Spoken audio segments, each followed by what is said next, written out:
Welcome to the Mullin It Over podcast with Reverend Jack Mullins and Austin Covey. How many things are we anchored to that, like you talked about the church sort of going through a metamorphosis, but it's like how many things are we anchored to that there's not really a biblical foundation for us to maintain an anchor to them, if that makes sense. It's you can obviously, like you said, find scripture to you can take things out of context to make them say virtually whatever you want them to say if you try hard enough. But how many things do we anchor to, or have we sort of learned or evolved that we realize we anchor to things that it's like, is that really what, and I sometimes think this kind of goes in with a larger It subject does. there. A lot of our concepts of heaven and hell are not scriptural. Mm-hmm. A lot of them come out of Dante's Inferno. Or angels, they don't. Sure. They're not described as being the precious moments. No. The angels in the Bible are not described as the precious moments angels. No.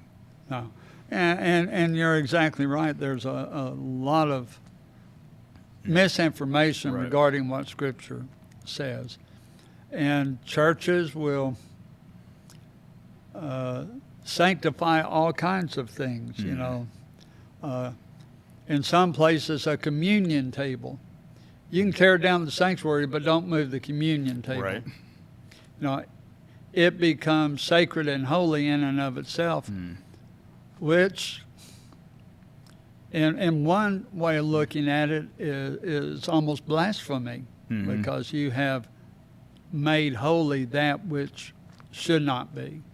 When I think, because I could see people hearing that and kind of being confused. We've had that conversation about other things, whether it be the Bible or whatever.